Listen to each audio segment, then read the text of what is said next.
A las 3 de la madrugada, el cielo sobre la costa iraní se partió en dos. No fue un relámpago, no fue una tormenta.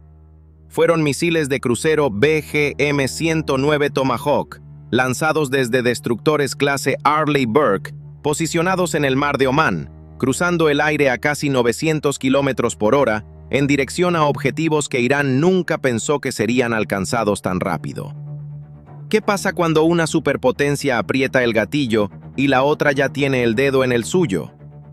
Esa pregunta dejó de ser teórica en las últimas horas. Para entender por qué el mundo amaneció mirando el estrecho de Hormuz con el aliento contenido, hay que retroceder apenas unas semanas. El acuerdo de cese al fuego en el estrecho había sido frágil desde el principio. Un corredor marítimo de apenas 54 kilómetros de ancho, encajonado entre la costa iraní al norte y las costas de Omán y los Emiratos Árabes Unidos al sur, por donde transita el 20% de todo el petróleo que se mueve en el mundo. 20%. Un solo punto de estrangulamiento que, si se cierra, sacude los mercados globales en cuestión de horas.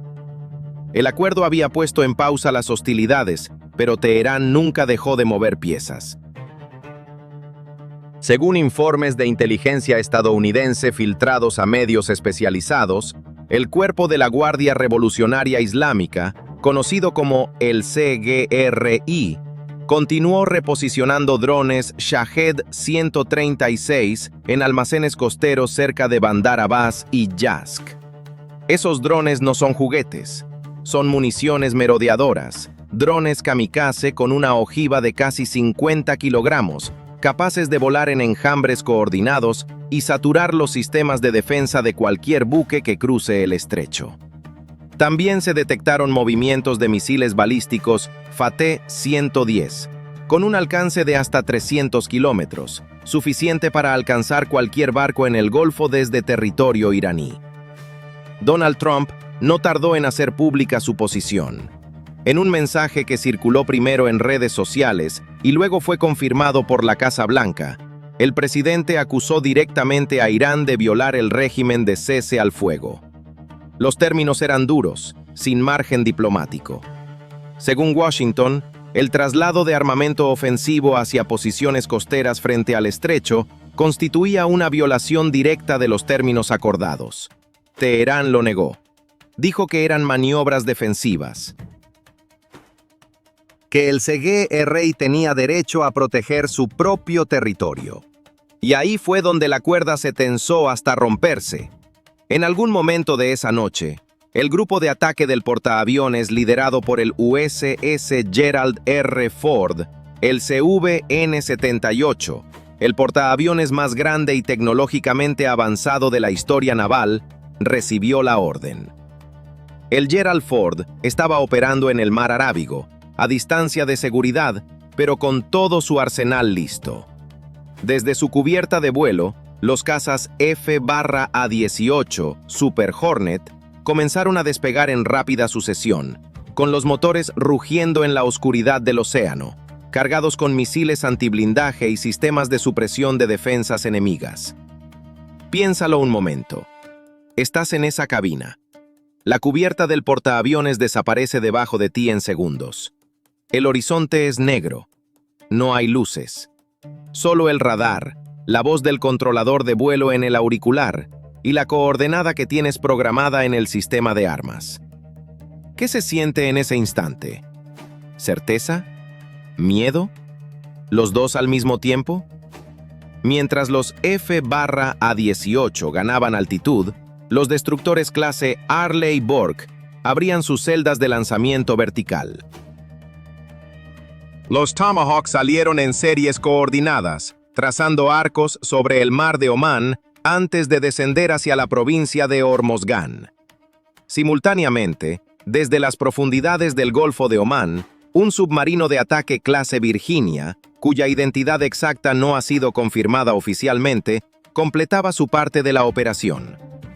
Los objetivos eran precisos: almacenes de drones Shahed en las afueras de Bandar Abbas, instalaciones de lanzamiento de misiles del CGRI cerca de Yazd, depósitos de combustible y centros de comando táctico. En total, según estimaciones de analistas militares con acceso a imágenes satelitales posteriores al ataque, al menos 4 instalaciones de gran escala fueron destruidas.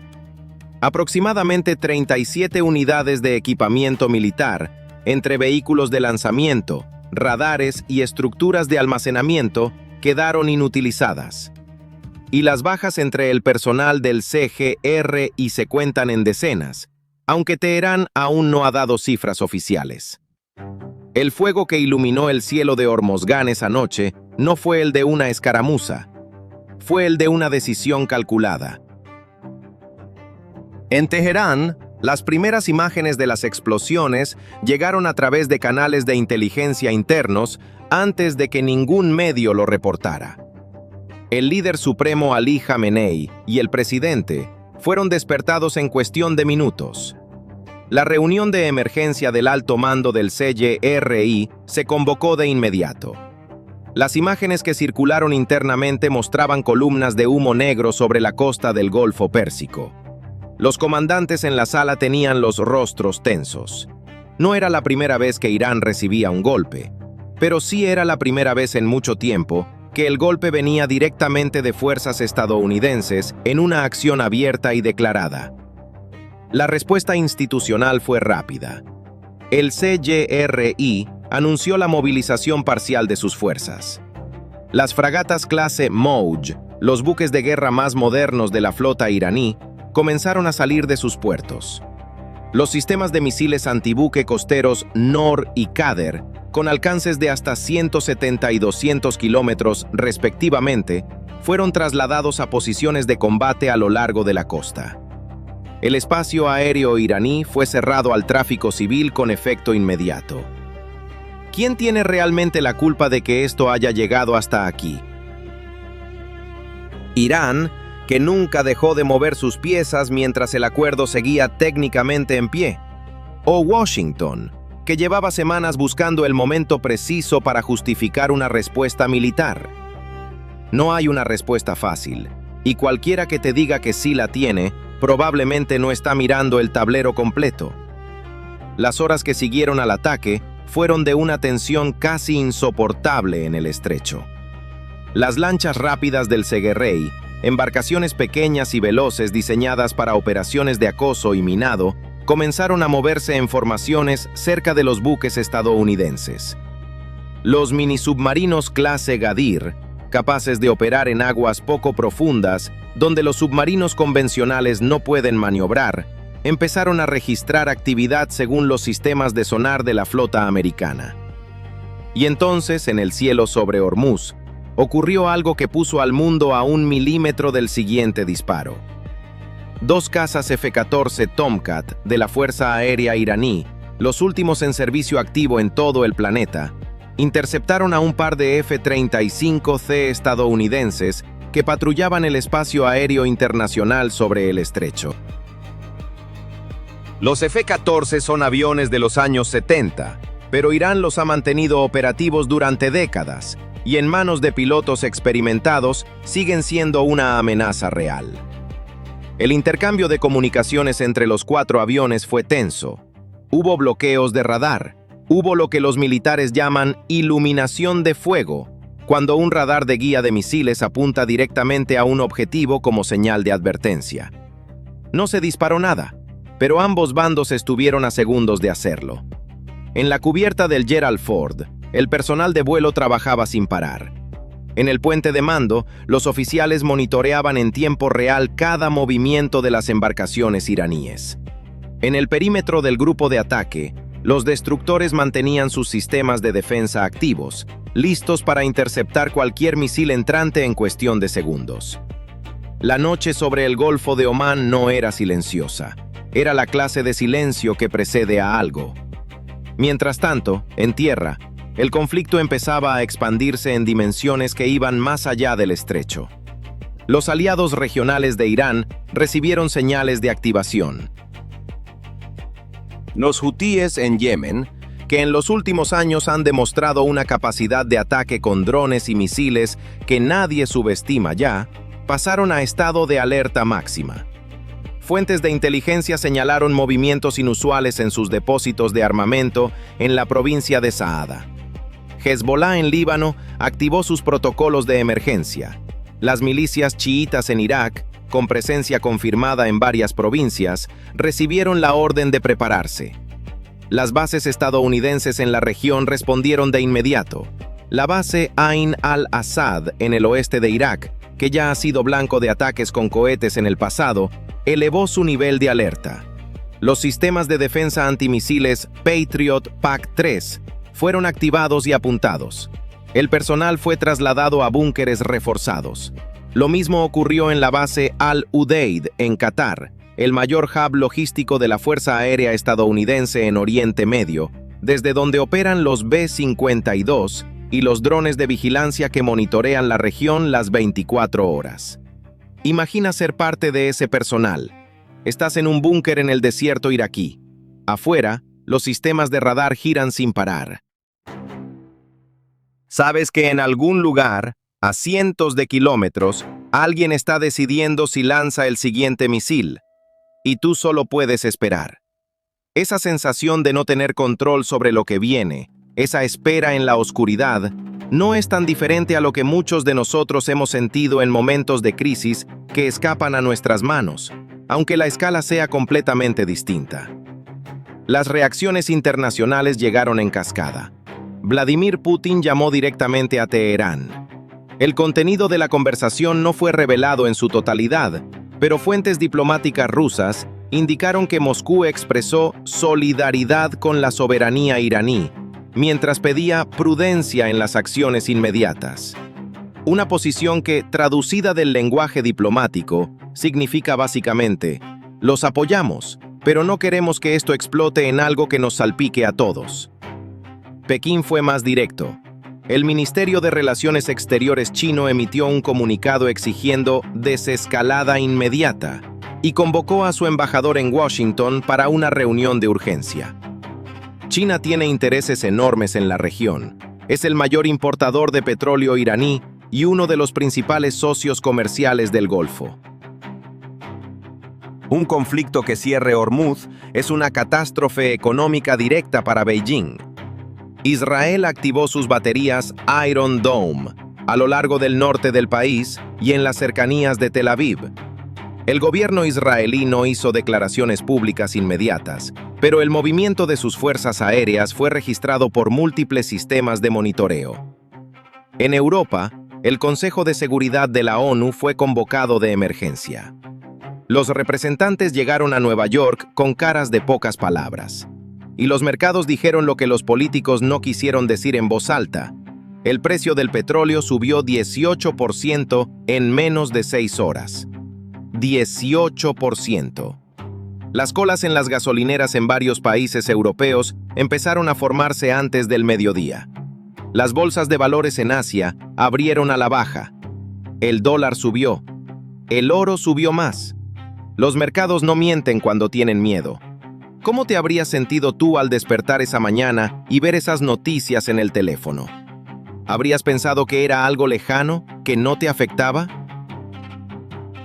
Porque el precio de la gasolina que pagas cada semana, el costo de los productos que llegan en barco, la economía de tu país, todo eso tiene un hilo invisible que pasa exactamente por esos 54 kilómetros de agua entre Irán y Omán. Pero el momento más crítico de todo esto aún no había llegado. La inteligencia estadounidense, según reportes que comenzaron a circular en medios especializados de defensa, detectó actividad en los silos y plataformas de lanzamiento móviles asociadas a los misiles balísticos iraníes de mayor alcance. El Shahab-3, con un alcance de hasta 2.000 kilómetros, puede alcanzar cualquier base estadounidense en la región, incluyendo Al-Udeid en Qatar, Ain al-Assad en Irak y las instalaciones en Bahrein donde opera la Quinta Flota. Pero lo que puso a los analistas del Pentágono en estado de alerta máxima fue la detección de posibles preparativos asociados al misil Fatah, el misil hipersónico iraní, que Teherán presentó en 2023 con una velocidad que supera los 15 Mach y que, si los datos son correctos, puede recorrer la distancia hasta esas bases en entre 8 y 12 minutos. 8 a 12 minutos. Ese es el margen que tienen los sistemas de defensa para detectar, rastrear, calcular trayectoria e interceptar. No es mucho tiempo.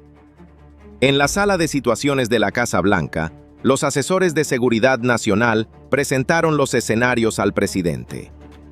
En el Pentágono, el Estado Mayor Conjunto monitoreaba cada señal de los satélites de alerta temprana.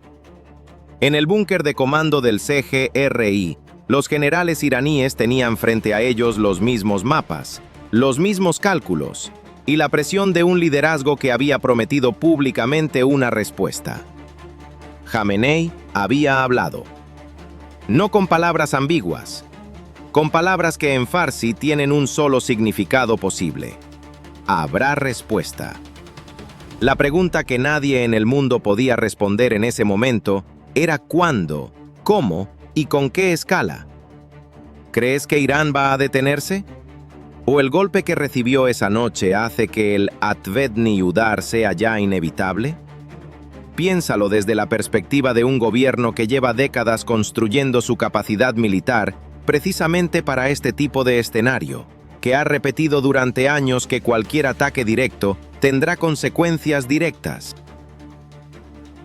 Un gobierno que sabe que si no responde, pierde credibilidad frente a sus propias fuerzas, frente a sus aliados regionales, frente a su propia población.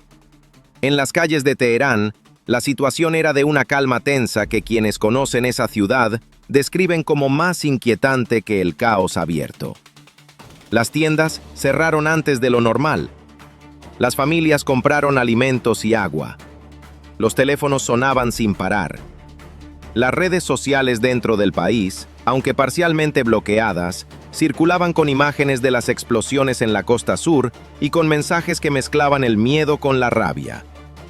No es diferente a lo que cualquiera de nosotros sentiría si de repente el conflicto dejara de ser algo que vemos en la pantalla y se convirtiera en algo que huele a humo desde la ventana. Mientras tanto, en el mar de Omán, el USS Gerald Ford continuaba sus operaciones. Los F-18 regresaban a cubierta, repostaban, volvían a despegar. El ciclo de operaciones de un grupo de ataque de portaaviones no se detiene. Es una máquina que, una vez puesta en marcha, tiene su propio ritmo. Los destructores mantenían sus posiciones. El submarino Virginia, invisible, continuaba patrullando las profundidades. Y en algún lugar de la costa iraní, en la oscuridad del desierto de Hormozgán, los equipos de misiles del CGR esperaban órdenes que podían llegar en cualquier momento. El mundo en las próximas horas va a ser diferente dependiendo de una sola decisión que se toma en un búnker que nadie puede ver, por personas cuyas caras no aparecen en los noticieros. Eso es lo que hace que este momento sea tan diferente a los titulares normales. No es un ejercicio diplomático, no es una amenaza retórica, es una cuenta regresiva real, con misiles reales, con bases reales llenas de personas reales esperando en la oscuridad. ¿Qué habrías hecho tú en el lugar de Trump esa noche? ¿Habrías ordenado el ataque sabiendo que la respuesta podía llegar en menos de 12 minutos a cualquier base americana en la región? ¿O habrías buscado una última salida diplomática, aunque Irán llevaba semanas ignorando los términos del acuerdo? No hay una respuesta cómoda. Hay una decisión imposible en un tablero donde cada movimiento tiene consecuencias que van mucho más allá de los dos jugadores principales. Lo que sí es cierto es esto.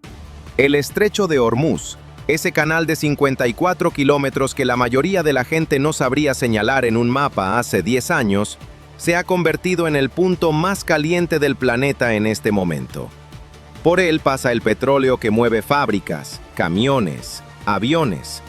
Por él pasan barcos que conectan economías. Y ahora mismo está rodeado de misiles, de submarinos, de cazas en alerta máxima, y de dos potencias que ya dispararon la primera ronda. La noche no ha terminado. Las próximas horas van a definir si esto se convierte en el conflicto más grave de la región en décadas, o si alguien, en algún búnker, decide dar un paso atrás antes de que no haya vuelta atrás. Pero lo que ya ocurrió no puede deshacerse. Los misiles ya cayeron, los muertos ya están, y Teherán ya prometió responder. El reloj sigue corriendo, y el mundo está mirando.